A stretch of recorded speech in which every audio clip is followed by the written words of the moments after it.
سورہ ابراہیم مکی۔ اللہ کے نام سے جو بے انتہا مہربان اور رحم فرمانے والا ہے۔ الف لام را۔ اے محمد صلی اللہ علیہ وسلم، یہ ایک کتاب ہے جس کو ہم نے تمہاری طرف نازل کیا ہے تاکہ تم لوگوں کو تاریکیوں سے نکال کر روشنی میں لاؤ، ان کے رب کی توفیق سے، اس خدا کے راستے پر جو زبردست اور اپنی ذات میں آپ محمود ہے اور زمین اور آسمانوں کی ساری موجودات کا مالک ہے، اور سخت تباہ کن سزا ہے قبول حق سے انکار کرنے والوں کے لیے جو دنیا کی زندگی کو آخرت پر ترجیح دیتے ہیں، جو اللہ کے راستے سے لوگوں کو روکتے رہے ہیں اور چاہتے ہیں کہ راستہ ان کی خواہشات کے مطابق ٹیڑھا ہو جائے۔ یہ لوگ گمراہی میں بہت دور نکل گئے ہیں۔ ہم نے اپنا پیغام دینے کے لیے جب کبھی کوئی رسول بھیجا ہے تو اس نے اپنی قوم ہی کی طرف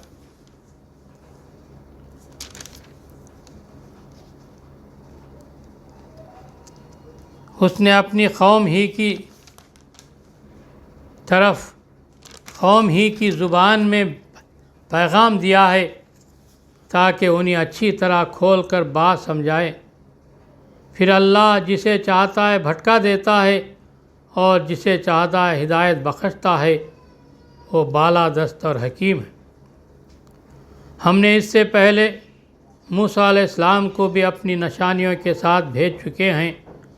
اسے بھی ہم نے حکم دیا تھا کہ اپنی قوم کو تاریکیوں سے نکال کر روشنی میں لا اور انہیں تاریخ الہی کے سبق آموز واقعات سنا کر نصیحت کر۔ ان واقعات میں بڑی نشانیاں ہیں ہر اس شخص کے لیے جو صبر اور شکر کرنے والا۔ یاد کرو جب موسیٰ علیہ السلام نے اپنی قوم سے کہا، اللہ کے اس احسان کو یاد رکھو جو اس نے تم پر کیا ہے۔ اس نے تم کو فرعون والوں سے چھڑایا جو تم کو سخت تکلیفیں دیتے تھے، تمہارے لڑکوں کو قتل کر ڈالتے تھے اور تمہاری لڑکیوں کو زندہ بچا رکھتے تھے۔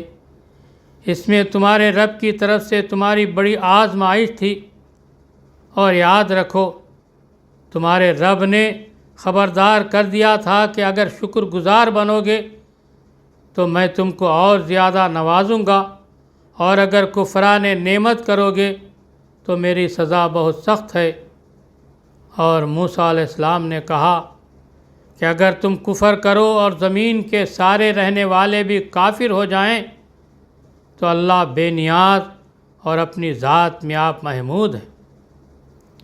کیا تمہیں ان قوموں کے حالات نہیں پہنچے جو تم سے پہلے گزر چکی ہیں؟ قوم نوح علیہ السلام، عاد، سمود اور ان کے بعد آنے والی بہت سی قومیں جن کا شمار اللہ ہی کو معلوم ہے۔ ان کے رسول جب ان کے پاس صاف صاف باتیں اور کھلی کھلی نشانیاں لیے ہوئے آئے تو انہوں نے اپنے منہ میں ہاتھ دبا لیے اور کہا کہ جس پیغام کے ساتھ تم بھیجے گئے ہو ہم اس کو نہیں مانتے، اور جس چیز کو تم ہمیں دعوت دیتے ہو اس کی طرف سے ہم سخت خلجان نامے شک میں پڑے ہوئے ہیں۔ ان کے رسولوں نے کہا، کیا خدا کے بارے میں شک ہے جو آسمان اور زمین کا خالق ہے؟ وہ تمہیں بلا رہا ہے تاکہ تمہارے قصور معاف کرے اور تم کو ایک مدت مقرر تک مہلت دے۔ انہوں نے جواب دیا، تم کچھ نہیں ہو مگر ویسے انسان جیسے ہم ہیں۔ تم ہمیں ان ہستیوں کی بندگی سے روکنا چاہتے ہو جن کی بندگی باپ دادا سے ہوتی چلی آ رہی ہے۔ اچھا تو لاؤ کوئی صریح سند۔ ان کے رسولوں نے ان سے کہا، واقعی ہم کچھ نہیں ہیں مگر تم جیسے انسان۔ لیکن اللہ اپنے بندوں میں سے جس کو چاہتا ہے نوازتا ہے اور یہ ہمارے اختیار میں نہیں ہے کہ تمہیں کوئی سند لا دیں۔ سند تو اللہ ہی کے اذن سے آ سکتی ہے، اور اللہ ہی پر اہل ایمان کو بھروسہ کرنا چاہیے۔ اور ہم کیوں نہ اللہ پر بھروسہ کریں جب کہ ہماری زندگی کی راہوں میں اس نے ہماری رہنمائی کی ہے، اور جو اذیتیں تم لوگ ہمیں دے رہے ہو ان پر ہم صبر کریں گے، اور بھروسہ کرنے والوں کا بھروسہ اللہ ہی پر ہونا چاہیے۔ آخر کار منکرین نے اپنے رسولوں سے کہہ دیا کہ یا تو تمہیں ہماری ملت میں واپس آنا ہوگا، ورنہ ہم تمہیں اپنے ملک سے نکال دیں گے۔ تب ان کے رب نے ان پر وحی بھیجی کہ ہم ان ظالموں کو ہلاک کر دیں گے، اور ان کے بعد تمہیں زمین میں آباد کریں گے۔ یہ انعام ہے اس کا جو میرے حضور جواب دہی کا خوف رکھتا ہو اور میری وعید سے ڈرتا ہو۔ انہوں نے فیصلہ چاہا تو یوں ان کا فیصلہ ہوا، اور ہر جبار دشمن حق نے منہ کی کھائی۔ پھر اس کے بعد آگے اس کے لیے جہنم ہے، وہاں اسے کج لہو کا سا پانی پینے کو دیا جائے گا، جسے وہ زبردستی حلق سے اتارنے کی کوشش کرے گا، اور مشکل ہی سے اسے اتار سکے گا۔ موت ہر طرف سے اس پر چھائی رہے گی، مگر وہ مرنے نہ پائے گا، اور آگے ایک سخت عذاب اس کی جان کا لاگو رہے گا۔ جن لوگوں نے اپنے رب سے کفر کیا ہے، ان کے اعمال کی مثال اس راکھ کی سی ہے جسے ایک طوفانی دن کی آندھی نے اڑا دیا ہو۔ وہ اپنے کیے کا کچھ بھی پھل نہ پا سکیں گے۔ یہی پرلے درجے کی گمگشتگی ہے۔ کیا تم دیکھتے نہیں ہو کہ اللہ نے آسمان و زمین کی تخلیق کو حق پر قائم کیا ہے؟ وہ چاہے تو تم لوگوں کو لے جائے اور ایک نئی خلقت تمہاری جگہ لے آئے۔ ایسا کرنا اس پر کچھ بھی دشوار نہیں ہے۔ اور یہ لوگ جب اکٹھے اللہ کے سامنے بے نقاب ہوں گے تو اس وقت ان میں سے جو دنیا میں کمزور تھے وہ ان لوگوں سے جو بڑے بنے ہوئے تھے کہیں گے، دنیا میں ہم تمہارے تابع تھے، اب کیا تم اللہ کے عذاب سے ہم کو بچانے کے لیے بھی کچھ کر سکتے ہو؟ وہ جواب دیں گے، اگر اللہ نے ہمیں نجات کی کوئی راہ دکھائی ہوتی تو ہم ضرور تمہیں دکھا دیتے۔ اب تو یکساں ہے، خواہ ہم جزا و فضا کریں یا صبر، بہرحال ہمارے بچنے کی کوئی صورت نہیں۔ اور جب فیصلہ چکا دیا جائے گا تو شیطان کہے گا، حقیقت یہ ہے کہ اللہ نے جو کچھ وعدے تم سے کیے تھے وہ سب سچے تھے، اور میں نے جتنے وعدے کیے ان میں سے کوئی بھی پورا نہ کیا۔ میرا تم پر کوئی زور تو تھا نہیں، میں نے اس کے سوا کچھ نہیں کیا کہ اپنے راستے کی طرف تم کو دعوت دی، اور تم نے میری دعوت پر لبیک کہا۔ اب مجھے ملامت نہ کرو، اپنے آپ ہی کو ملامت کرو۔ یہاں نہ میں تمہاری فریاد رسی کر سکتا ہوں اور نہ تم میری۔ اس سے پہلے جو تم نے مجھے خدائی میں شریک بنا رکھا تھا، میں اس سے بری الذمہ ہوں۔ ایسے ظالموں کے لیے تو دردناک سزا یقینی ہے۔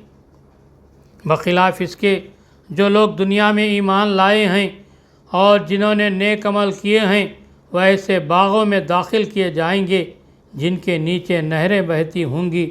وہاں وہ اپنے رب کے اذن سے ہمیشہ رہیں گے، اور وہاں ان کا استقبال سلامتی کے مبارکباد سے ہوگا۔ کیا تم دیکھتے نہیں ہو کہ اللہ نے کلمہ طیبہ کو کس چیز کی مثال دی ہے؟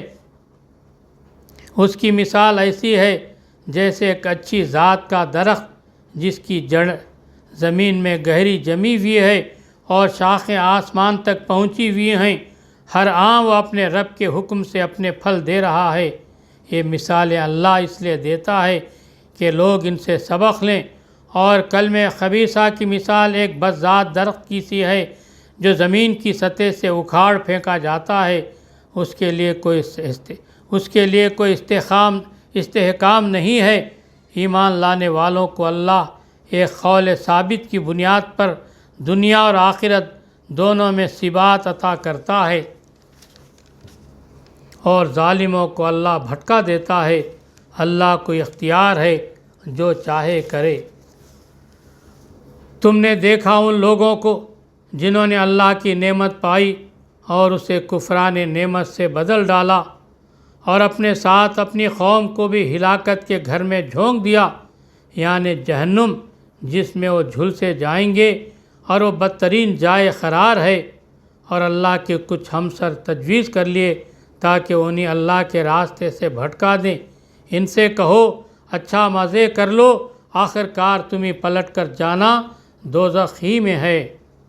اے نبی صلی اللہ علیہ وسلم، میرے جو بندے ایمان لائے ہیں ان سے کہہ دو کہ نماز قائم کریں، اور جو کچھ ہم نے ان کو دیا ہے اس میں سے کھلے اور چھپے راہ خیر میں خرچ کریں، قبل اس کے کہ وہ دن آئے جس میں نہ خرید و فروخت ہوگی اور نہ دوست نوازی ہو سکے گی۔ اللہ وہی ہے جس نے زمین اور آسمانوں کو پیدا کیا اور آسمان سے پانی برسایا، پھر اس کے ذریعے سے تمہاری رزق رسانی کے لیے طرح طرح کے پھل پیدا کیے، جس نے کشتی کو تمہارے لیے مسخر کیا کہ سمندر میں اس کے حکم سے چلے، اور دریاؤں کو تمہارے لیے مسخر کیا، جس نے سورج اور چاند کو تمہارے لیے مسخر کیا کہ لگاتار چلا جا رہا ہے، اور رات اور دن کو تمہارے لیے مسخر کیا، جس نے وہ سب کچھ تمہیں دیا جو تم نے مانگا۔ اگر تم اللہ کی نعمتوں کا شمار کرنا چاہو تو تم نہیں کر سکتے۔ حقیقت یہ ہے کہ انسان بڑا ہی بے انصاف اور ناشکرا ہے۔ یاد کرو وقت جب ابراہیم علیہ السلام نے دعا کی تھی کہ پروردگار اس شہر یعنی مکے کو امن کا شہر بنا، اور مجھے اور میرے اولاد کو بت پرستی سے بچا۔ پروردگار، ان بتوں نے بہتوں کو گمراہی میں ڈالا ہے، ممکن ہے کہ میری اولاد کو بھی یہ گمراہ کر دیں، لہٰذا ان میں سے جو میرے طریقے پر چلے وہ میرا ہے، اور جو میرے خلاف طریقہ اختیار کرے تو یقیناً تو درگزر کرنے والا مہربان ہے۔ پروردگار، میں نے ایک بے آب و گیا وادی میں اپنی اولاد کے ایک حصے کو تیرے محترم گھر کے پاس لا بسایا ہے۔ پروردگار، یہ میں نے اس لیے کیا ہے کہ لوگ یہاں نماز قائم کریں، لہٰذا تو لوگوں کے دلوں کو ان کا مشتاق بنا اور انہیں کھانے کو پھل دے، شاید کہ شکر گزار بنے۔ پروردگار، تو جانتا ہے جو کچھ ہم چھپاتے ہیں اور جو کچھ ظاہر کرتے ہیں، اور واقعی اللہ سے کچھ بھی چھپا ہوا نہیں ہے، نہ زمین میں نہ آسمانوں میں۔ شکر ہے اس خدا کا جس نے مجھے اس بڑھاپے میں اسماعیل علیہ السلام اور اسحاق علیہ السلام جیسے بیٹے دیے۔ حقیقت یہ ہے کہ میرا رب ضرور دعا سنتا ہے۔ اے میرے پروردگار، مجھے نماز قائم کرنے والا بنا، اور میری اولاد سے بھی ایسے لوگ اٹھا جو یہ کام کریں۔ پروردگار، میری دعا قبول کر۔ پروردگار، مجھے اور میرے والدین کو اور اس سب ایمان لانے والوں کو اس دن معاف کر دیجیے جب کہ حساب قائم ہوگا۔ اب یہ ظالم لوگ جو کچھ کر رہے ہیں، اللہ کو تم اس سے غافل نہ سمجھو، اللہ تو انہیں ٹال رہا ہے اس دن کے لیے جب حال یہ ہوگا کہ آنکھیں پھٹی کی پھٹی رہ گئی ہیں، سر اٹھائے بھاگے چلے جا رہے ہیں، نظریں اوپر جمی ہیں اور دل اڑے جاتے ہیں۔ اے نبی صلی اللہ علیہ وسلم، اس دن سے تم انہیں ڈرا دو جب کہ عذاب انہیں آ لے گا۔ اس وقت ظالم کہیں گے کہ اے ہمارے رب، ہمیں تھوڑی سی مہلت اور دے دے، ہم تیری دعوت کو لبیک کہیں گے اور رسولوں کی پیروی کریں گے، مگر انہیں صاف جواب دیا جائے گا کہ کیا تم وہی لوگ نہیں ہو جو اس سے پہلے قسمیں کھا کھا کر کہتے تھے کہ ہم پر تو کبھی زوال آنا ہی نہیں ہے، حالانکہ تم ان قوموں کی بستیوں میں رہ بس چکے تھے جنہوں نے اپنے اوپر آپ ظلم کیا تھا اور دیکھ چکے تھے کہ ہم نے ان سے کیا سلوک کیا، اور ان کی مثالیں دے دے کر ہم تمہیں سمجھا بھی چکے تھے۔ انہوں نے اپنی ساری ہی چالیں چل دیکھیں، مگر ان کی ہر چال کا توڑ اللہ کے پاس تھا، اگرچہ ان کی چالیں ایسی غضب کی تھیں کہ پہاڑ ان سے ٹل جائیں۔ پس اے نبی صلی اللہ علیہ وسلم، تم ہرگز یہ گمان نہ کرو کہ اللہ کبھی اپنے رسولوں سے کیے ہوئے وعدوں کی خلاف کرے گا۔ اللہ زبردست ہے اور انتقام لینے والا ہے۔ ڈراؤ انہیں اس دن سے جب کہ زمین اور آسمان بدل کر کچھ سے کچھ کر دیے جائیں گے، اور سب کے سب اللہ واحد و قہار کے سامنے بے نقاب حاضر ہو جائیں گے۔ اس روز تم مجرموں کو دیکھو گے کہ زنجیروں میں ہاتھ پاؤں جکڑے ہوئے ہوں گے، تار کول کے لباس پہنے ہوں گے، اور آگ کے شعلے ان کے چہروں پر چھا جا رہے ہوں گے۔ یہ اس لیے ہوگا کہ اللہ ہر متنفس کو اس کے کیے کا بدلہ دے۔ اللہ کو حساب لیتے کچھ دیر نہیں لگتی۔ ایک پیغام ہے سب انسانوں کے لیے، اور یہ بھیجا گیا ہے اس لیے کہ ان کو اس کے ذریعے سے خبردار کر دیا جائے، اور وہ جان لیں کہ حقیقت میں خدا بس ایک ہی ہے۔ جو عقل رکھتے ہیں وہ ہوش میں آ جائیں۔